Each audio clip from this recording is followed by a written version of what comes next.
Wow, that sure is a lot of really angry Jewish people.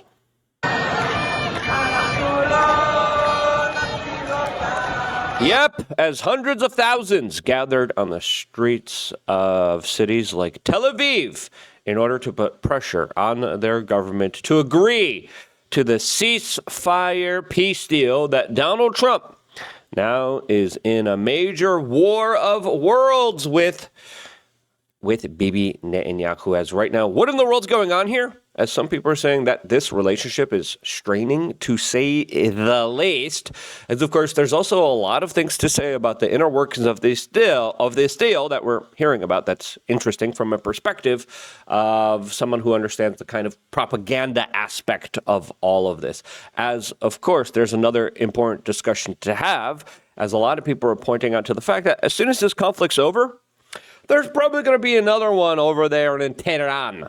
So with that unfolding, there is a propaganda war that I think is the forefront of this conflict that needs to galvanize, needs to motivate, needs to convince the American public that it is somehow in their best interest to go after those flip-flop dudes for some reason.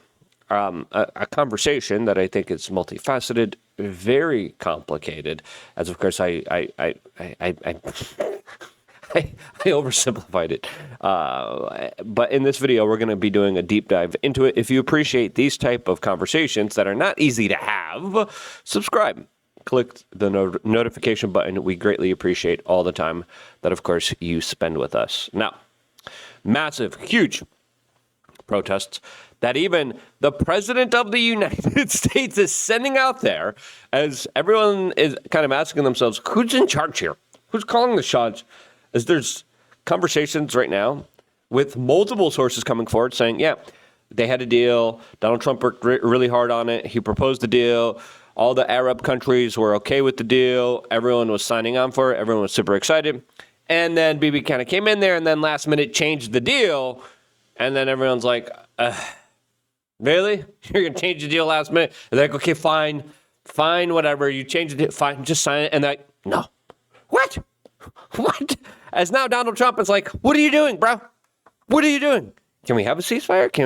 Can we have a peace deal? As a lot of people are pointing to the fact that this conflict in Gaza, and probably the next one in Iran, and the bigger one in Syria, is very politically convenient for Bibi Netanyahu. That is involved in a lot of corruption cases. And there is an overwhelming amount of people in Israel that don't want him in political office anymore. They're like, you've had it long enough. You had the ring of Sauron. Enough is enough. Please, we need new political leadership. And a lot of people believe they will get new political leadership as soon as these conflicts are over.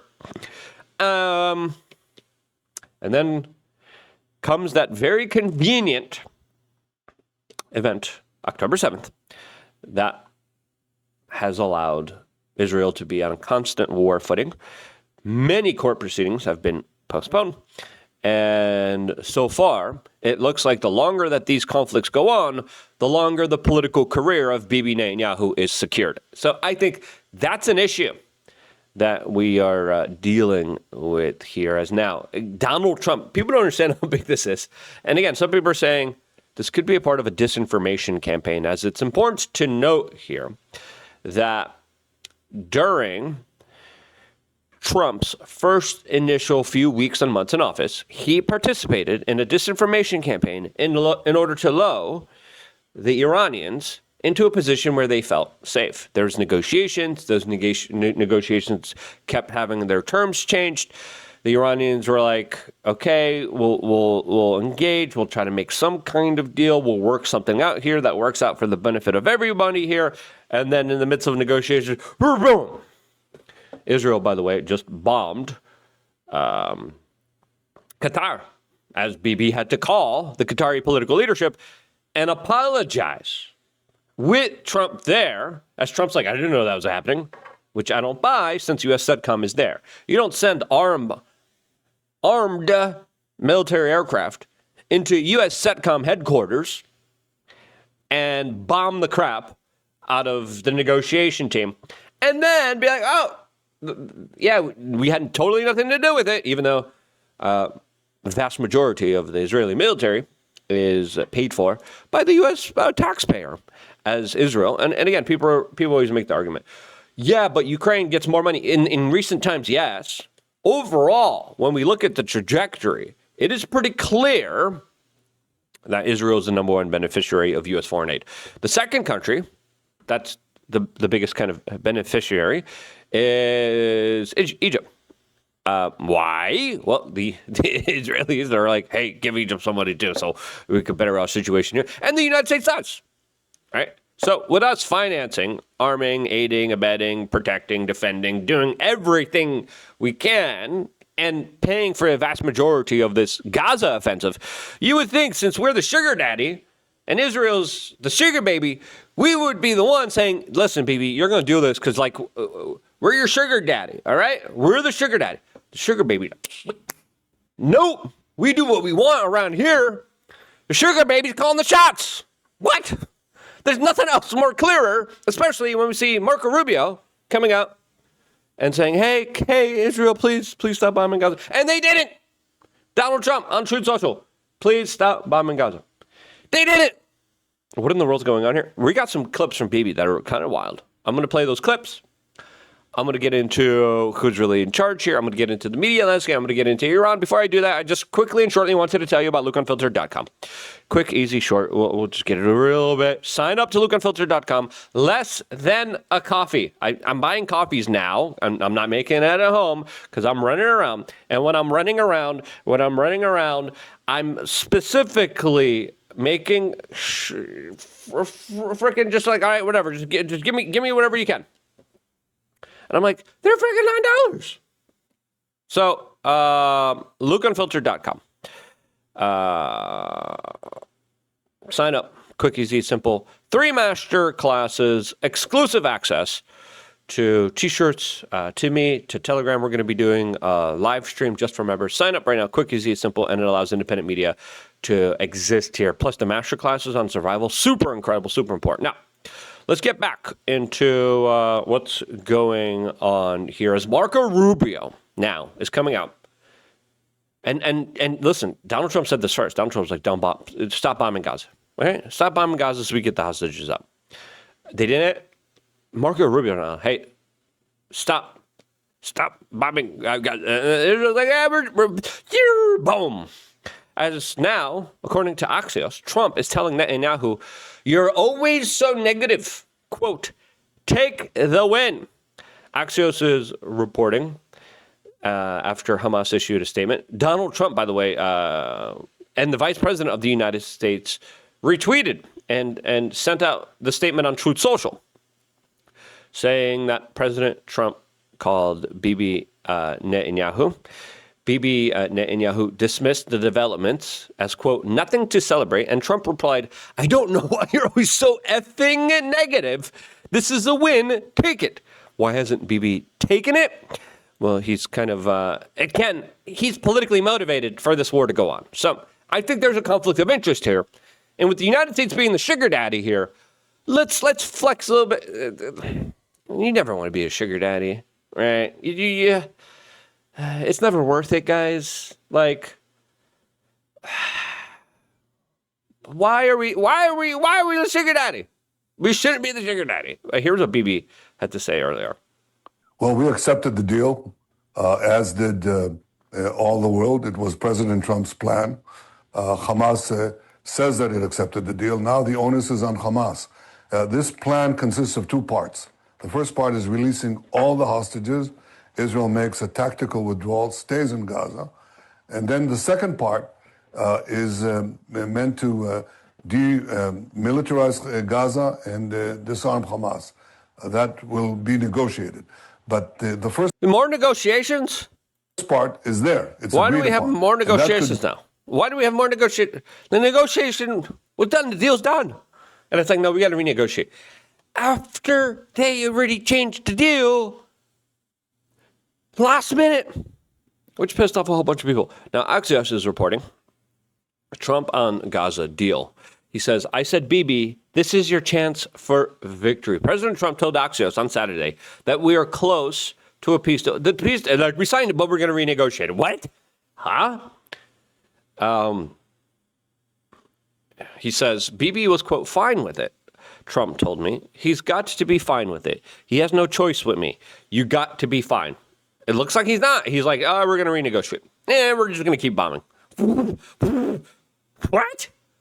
And again, this is not the first time that Bibi humiliated Donald Trump. Donald Trump was like, okay, we've done enough against Iran. Stop with the bombing. This is before Trump bombed Iran for them. Bibi's like, I'll just send in a couple more. I'll send in a couple more bombs when Trump told him not to. White House envoy Steve Witkoff says Trump's son-in-law, Jared Kushner, was traveling to Egypt on the weekend to finalize the technical details of the hostage release and discuss the lasting peace deal. A White House official told Axios. Again, the deal was made. They reneged, and then everyone's like, fine, and they changed it. Now it looks like reneging again. Political. Bibi is on his own island. Trump will try to secure peace with an isolated Netanyahu. It's going to be interesting to see how that works. Again, massive amounts of street protests, massive amounts of people saying, hey, peace, stop this conflict. And again, I want this conflict to end. I want this war to end here, okay? One, for the sake of humanity, right? Politically also, yes, the left is extremely hypocritical. The left is saying, oh, but Gaza. Politically speaking, we finally have peace in Gaza. A major rallying call, a major issue for the left would be done, right? They don't care about the Ukrainian lives. More Ukrainian men are losing their lives. But of course, they're white males, so it's good. Yeah, it's good that they're losing their lives, which is horrible, which is disgusting. And it shows the hypocrisy here. Well, Politico is reporting that the White House is seeing Israel's leaders losing their grip. But the president has been reluctant to apply real pressure. And let's be honest, Donald Trump can apply real pressure very easily. Saying, yeah, those THAAD missile defense systems, the quarter of the world's supply of the missile, we're going to take those back. Okay? The Iron Dome, we're refinancing all the military projects. Yeah, we want our money back. We're not even going to stop. Give it back. All the military equipment, give it back. That's how you apply pressure. Now, Donald Trump, throughout his tenure, when he was doing the disinformation campaign against Iran, specifically, he was like, oh no, me and Bibi are fighting. Those were fake fights in order to lull in the Iranians. Now, there has been a little back and forth, a little push, a little shove, but overall, there's always back channels. Oh, Donald Trump's really not happy. Donald Trump's so not happy with me. But if that's the case, are you just using those kind of statements that are just kind of pointless, don't do anything, as a way to kind of ease your base to save face here? Or do you legitimate mean it and you can't do anything? Because you could do a lot. He could do a lot. Now, it's going to be fascinating to see how this unfolds here, because there's a possibility that none of this goes through. The deal doesn't go through. The war just continues. And so far, the war is continuing. Now, the 21-point peace plan originally was like, yeah, we support it. All the Middle Eastern countries were like, we absolutely support it. Then all the Middle Eastern countries were like, yeah, fine, it's there because there's last-minute changes that we didn't agree to that are pretty wild and pretty crazy. Axios, Trump pushing Israel and Hamas for Gaza deal within days. This could turn out just like Russia did and Ukraine, you know. And sadly, look, Russia, Ukraine, failure of diplomacy, failure of political leadership. Listen, I appreciate the efforts here, but let's call a spade a spade. Let's be honest. Okay, a lot of people are too afraid to be honest. War is failure of communication diplomacy. And the wars that's going on in Ukraine, it's a failure. It's a failure of the state. It's a failure of the political system. We should be doing everything in our power to try to de-escalate, to try to stop to try to end that conflict. And listen, I do believe that there were some valiant efforts, and I'm very appreciative of those valiant efforts. But I feel like there's a big chance here that what's happening right now with Gaza it's gonna be the same kind of blueprint of what happened with Ukraine, where the conflict is just going to be continuing here. Now, The Atlantic is writing, Trump is successfully bullying Netanyahu. I don't know if that's the case here, as now everyone has a war of words. Everyone has their own type of understanding of this particular situation. Everyone has their own bias on this particular situation, as everyone's attacking each other on the right, as this has been a major divide, right? So the longer these wars go on, the more the left gets political brownie points, the more the right infights and attacks each other. This is why I think it's, one, for the point of humanity, we got to end this conflict. Two, politically, we should end this conflict in order to stop it, and we should not engage in further conflicts. That should be the America First priority when we say, let's take care of our own problems at home. Let's make sure that the economy's fixed. Purchasing power of the dollar going down dramatically. Some people report as much as 10% just this year alone. The economy is going to be the major deciding factor to who's going to be in political office. It usually is the number one kind of factor. Now, things are not looking good for the U.S. economy. And the more we say, yeah, we got to keep bombing and be more involved and spend billions and billions of dollars on these failed military campaigns that don't achieve anything but except allow one person to be in political office. What? Why are we doing that? As Tucker Carlson, I think, is one of the few people that actually has come out and criticized it. And now Tucker Carlson is being attacked by individuals like Dinesh D'Souza that says America first. Tucker is a paid show. He's not. Tucker's rich. Tucker doesn't need to be a paid shill, all right? That argument is just ridiculous and stupid. I've never said it because I have no idea if it's true. Then why are you saying it? You're like, oh, he routinely bashes Israel and takes Qatari money and Iranian mullahs and radical jihadis. What? Come on. No, that is just ridiculous. Clint Russell says, it is clear to me that Tucker is only interested in restoring America to the beacon it once was. It's very telling that his detractors want him excommunicated over his criticism of Israel. They don't care about MAGA nor America. This is an up to dethrone him clearly as day. Yeah, and we reported on this. Multiple efforts, multiple days, trying to cancel Tucker Carlson. Now, luckily, a lot of that hasn't worked here. And again, for you to make an argument saying he's bad for Trump and MAGA, I don't agree with that. He's saying, look, no more wars. Let's keep the campaign promises, right? This is why Donald Trump got elected. No more war. No more foreign intervention. We're going to take care of our problems at home. We're going to make America great, and we're not going to prioritize any other country but America. But it seems like we definitely are. That's a criticism of this particular country. Also, illegal. He's trying to rip MAGA apart ideologically. No. This war is. And the sooner we end it, the less of a divide we have on the right. All right? So I would argue it's very important to end this. MTG, also, another very brave congresswoman that hasn't stopped speaking about the Epstein files and other stuff, says, very informative and well-documented piece on secular governments of Israel heavily funding foreign influence campaigns targeting Christians and conservatives. And Bibi literally was like, yeah, we're doing a foreign influencer campaign. Yeah, we're paying people. People are getting paid $7,000 a post to promote the ideological government whims of Bibi, not even the Israeli people. And again, this is where the distinction needs to be made, because a lot of people are like, it's all Israelis. It's all the Jews. And I'm like, do you see what's happening on the streets of Tel Aviv with the people saying, stop with this government, stop with this nonsense? Okay? These people, their voices, they absolutely matter, right?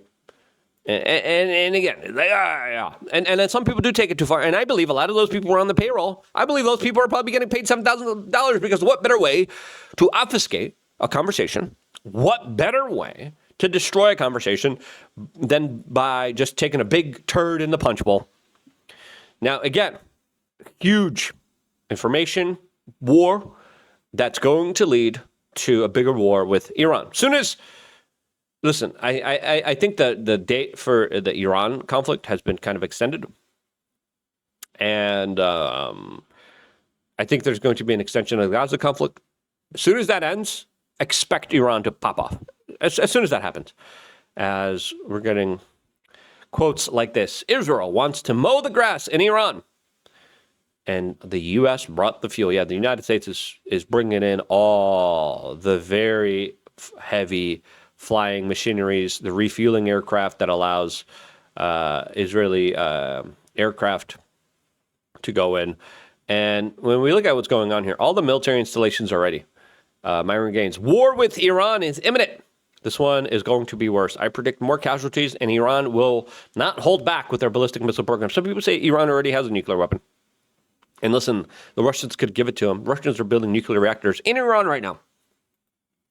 And of course, we have this crazy Barry Weiss situation, which is wild. I'm going to do a future video about this sometime. So subscribe, click the notification button. We greatly appreciate all the time that you spend with us here on youtube.com/wearechange. Check out all the amazing, beautiful perks, seed oil cards, you name it, on lukeunfiltered.com. I wouldn't be here if it wasn't for you guys actively being a part of this independent media organization. And this is why I always try to end every single broadcast by saying, love you guys. Stay tuned for more. All here exclusively on youtube.com/wearechange.